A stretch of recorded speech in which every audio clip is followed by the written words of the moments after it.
Hi crafters. So I made this teddy bear in my last video, and I told you that I was going to show you how to make the polymer clay nose because it was super simple and really fun. So I've been preparing a piece of polymer clay. Now I just got the Sully brand in the black, and I've just been kneading it until it's soft. So it's quite pliable now and very easy to move. Now, when I made this teddy bear, I made his nose quite big, so I'm going to make maybe a slightly smaller version for a next teddy bear, and I'm also going to make soon a owl. So I thought while I'm at it, I may as well do an owl's beak. So what you'll need is some wire, and this is to put on the inside of the nose so that you can actually hook it into the bear or whatever creature you're making. I got some pliers to cut this. Got a rolling pin just in case you need it. All these little tools here can be quite handy, and actually I think I've got some more out the back, so I'll go grab them. You need your polymer clay. You can do whatever colour you want, but I just thought black looked good on him. And some baking paper. So let me go get my other tools and I'll be right back. Alright, so I've got these ones as well. So you don't need all of these, but they come in packs that are quite cheap, so it's always good to have a few different options. And so the first thing I'm going to do is I'm going to work out about how much I need for my nose. So let's just compare this size to that, and that's a little bit smaller. So I'm just going to make this into a ball.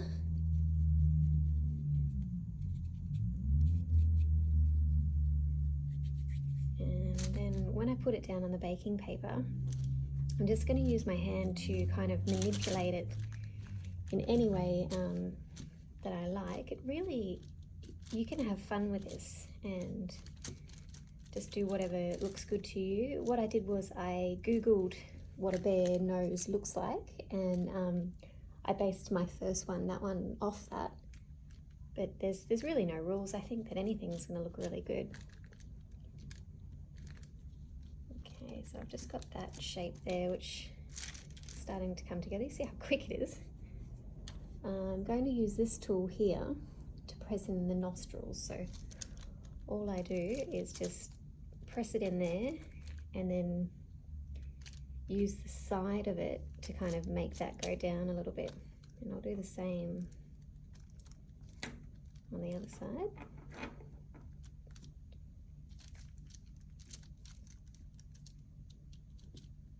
Oh my gosh, it's so quick. I'm almost done. Okay. So the next thing I like to do is find the middle just with a small pointy object and just kind of give it a bit of a line through there. Doesn't have to go all the way up. Look at it from all angles, because now that I'm sitting down I can see that it's a little bit lumpy here, so all I'm doing is just pressing down those lumps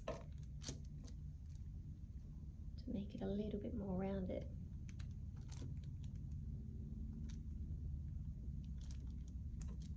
I feel like I'm really happy with it already. So there's not much more to do now. I've got this great little tool, which is just a small metallic ball on the end of that, and I like to do a little bit of patterning, so just to give it a little bit of authenticity.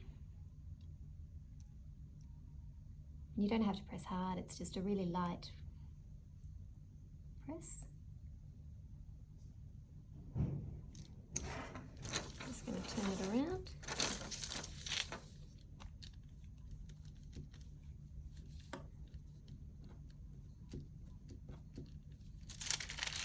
If you want to, you can pick it up if that's easier to do. I just noticed that I wanted to change a bit of the shape there. So press it back down on the paper.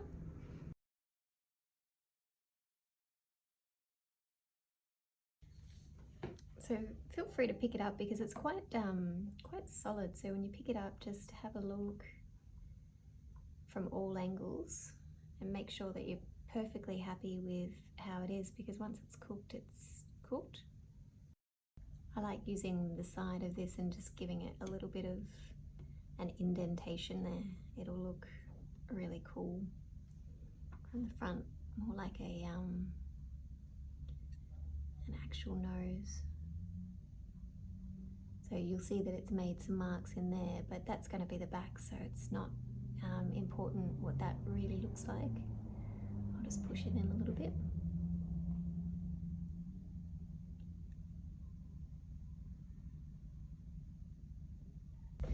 Have a look in the camera. How does that look? Pretty cute, I reckon. I went even bigger. Okay, so yeah, just experiment with sizings. I don't actually mind big noses. I think they're super cute, but yeah, for different bears and different animals and makes and things, you might want to go a little bit smaller.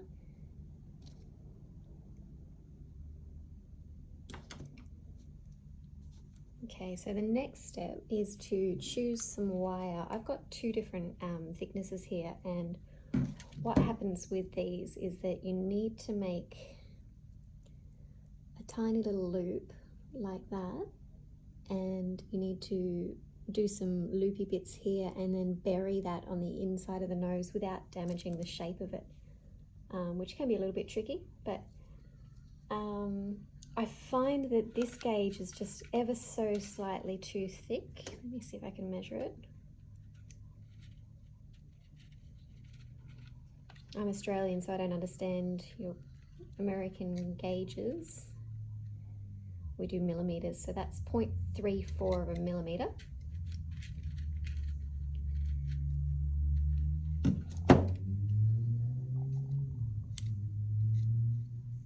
And that one's 0.16. So I've tried breaking this with my hands. Oh, it is a bit breakable.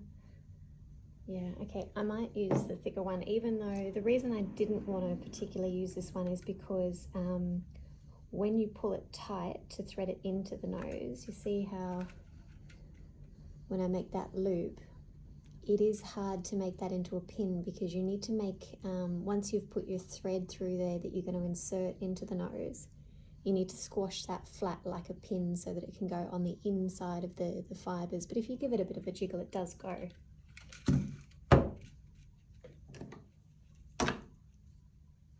So I'm just going to cut off a little bit there.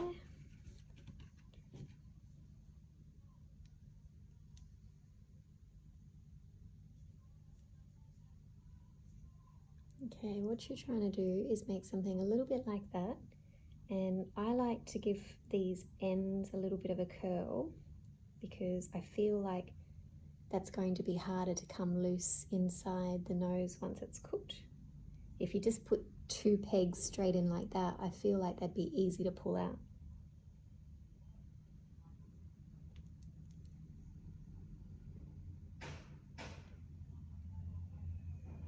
Okay, so I'll see if I can show you that. So that's what it looks like with the loop. I'm going to gently pick up the nose, and just with my fingers I'm going to try and press that in,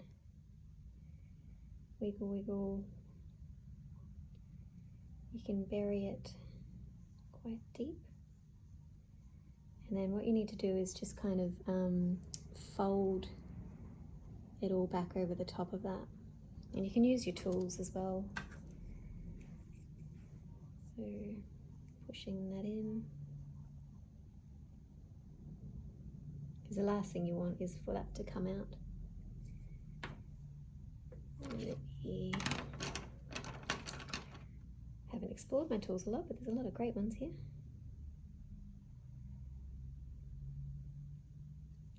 And then because that's going to be touching the nose of the teddy bear, what you can do is just concave it a little bit, because that will allow the tip of the nose to kind of get in there nice and close, because you don't want gaps around this area.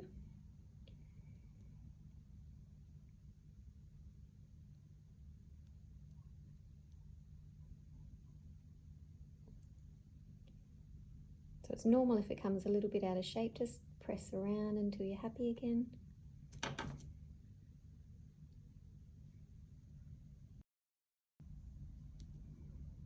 going to make some deep little marks in there.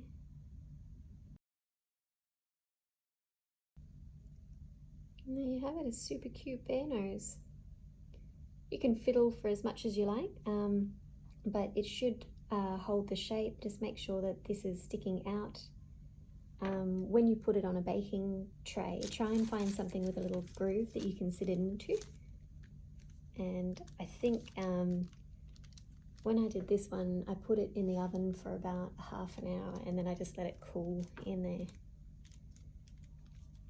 So I'm just going to sit that nose there that's all ready, and I'm going to make my owl beak. This is the first time I've done that, so I'll just do it and quickly show you.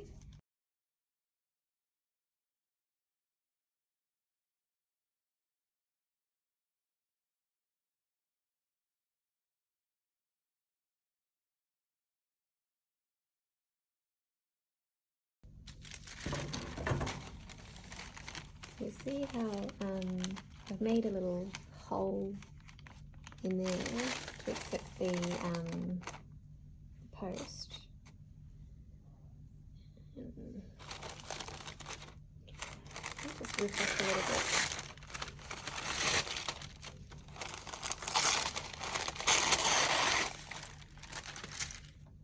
Don't need all of that.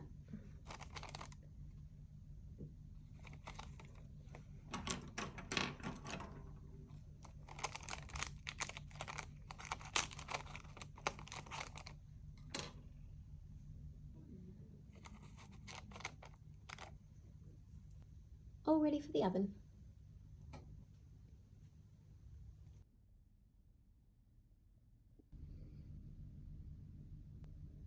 And there we have it, a finished nose. It's got its little eyelet on the back, which you put your thread through and then squash that as flat as you can into a needle shape.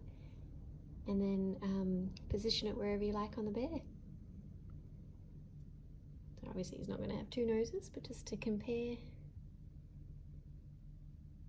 looking good. And I'm really happy with my first beak. So that is for the owl. Show you if I put it on the fur. I think that would look really good. Thanks for watching, everyone. If you enjoyed this video, please subscribe and check out my many other craft tutorials. Happy crafting!